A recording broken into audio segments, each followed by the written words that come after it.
Hello everyone, greetings. This is Shwetangana Prakash, your English teacher. Hope you all are safe and sound. Today we are going to start our first chapter of English literature. First, let me ask you a question.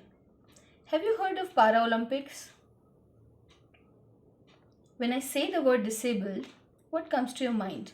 A beggar or a person who cannot take care of himself, is completely dependent on other people, or a person who, despite the disability, can do whatever he wants to, achieve all his dreams, and we call him a specially abled person.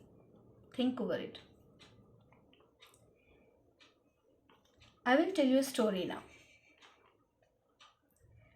One day, a history teacher found her students arguing over something. She asked him, what was the reason of the argument? They said, "Ma'am, we are not able to reach a conclusion of what was the first sign of civilization." Somebody was telling it was when we started growing crops. Somebody said, no, when we started living in groups, made a village, came out of the jungle. They all were of different opinions. The teacher said, no, the first sign of civilization was a healed femur bone. Now, what is a femur bone? It's the thigh bone. The children were surprised by the answer. They said, how, ma'am? A healed bone, how can it be the sign of civilization? She said, in ancient times, when somebody or an animal broke a bone, they never survived it. They died. The children asked, how, ma'am? A broken bone cannot kill you.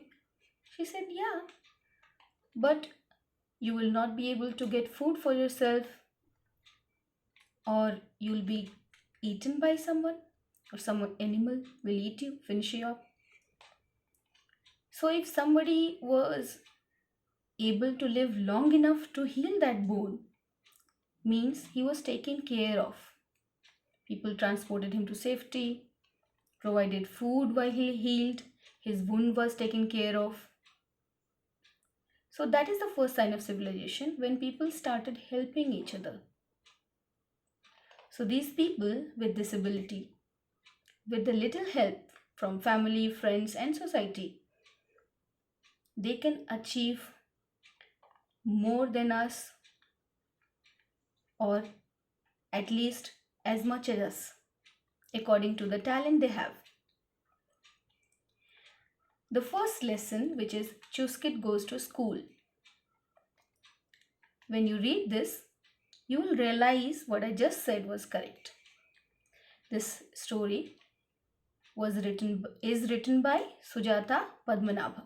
Here I have a story map for that. First, we will go through the setting of the story, means where the story happens, the main characters, then the problem in the story and the solution to it. First, let's go to the setting.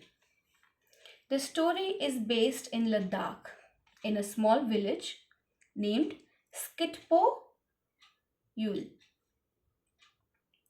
It's springtime when the story starts, and it goes backwards. How? You will see. Now Ladakh is a mountain terrain, we all know. It's completely difficult place to live in.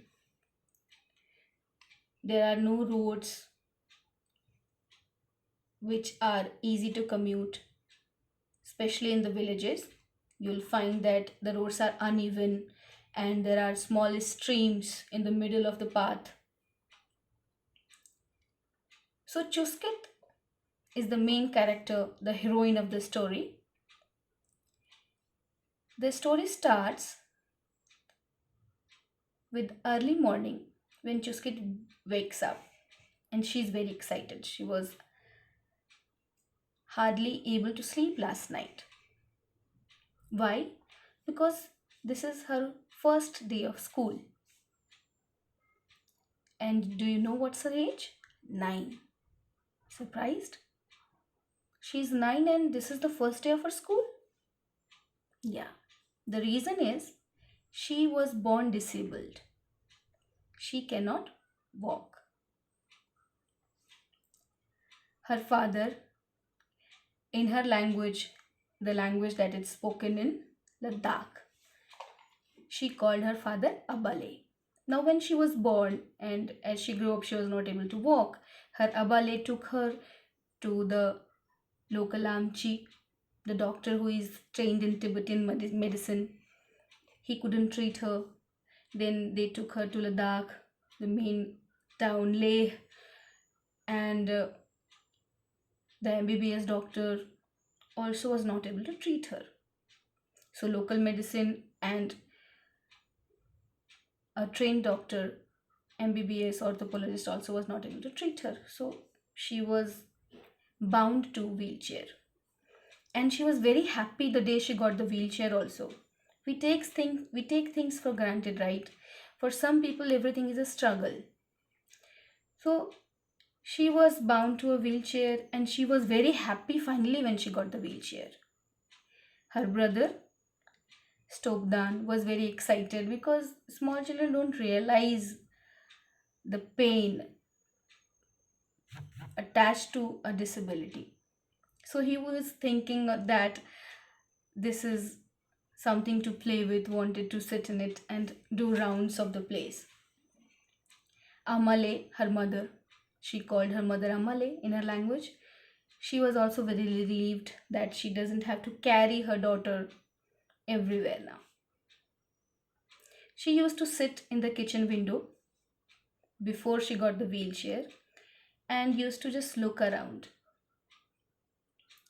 She used to get very sad because her brother and her cousins used to go to school and she was not able to. Her mother used to say, "Don't worry, you can draw better than them. You can stitch. They are not able to stitch. So there are things that you can do, they cannot." She was never satisfied. She wanted to study. Once she got the wheelchair, still she couldn't go to school. Why? Because the path leading to the school was very uneven and there was a stream they had to cross before reaching the school. So all the children used to walk to the school, but the wheelchair couldn't move on the uneven path and they couldn't pass the stream with that wheelchair. So Chuskit never reached school in her life. But she was very happy after getting the wheelchair. She could at least sit outside. So one day in the evening, she was sitting outside her house. That was a daily routine. A boy named Abdul came and greeted them. He said Jule to Chuskit's grandfather who was sitting nearby. Jule is the way of greeting in Ladakh. He asked Chuskit, "Why don't you go to school?" She said, "I want to, but the path leading to the school is not suitable for me to go in my wheelchair, and nobody can carry me. I'm very heavy now." They kept discussing about how now nice it would be to go to school. Chuskit's grandfather was listening to all this and he scolded Chuskit. "Stop saying that. I have told you, stop dreaming.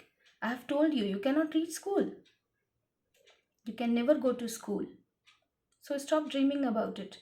You can study as much, you can learn as much at home as you want to, but you will never be able to get to school." Maybe he was also very frustrated with the situation, so he said that. But that made Chuskit very sad. She told Abdul, "Grandfather doesn't understand how bad I feel when I see all my cousins and my brothers studying, learning tables, they are reading stories, and I'm not able to. But we cannot do anything about it." Abdul greeted them and went away, went to his home. Next day, he went to his school headmaster and told him about the girl.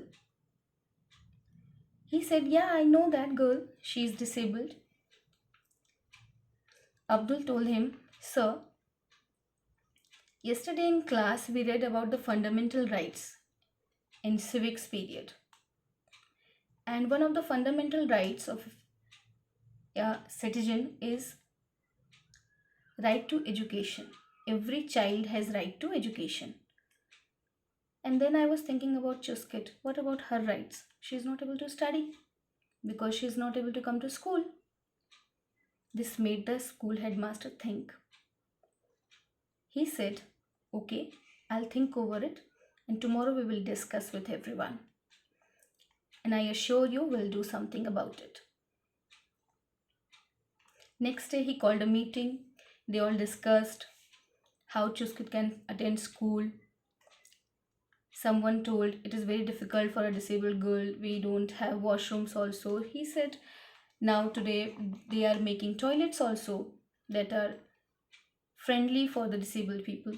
So we'll do something about it. I'll contact the person.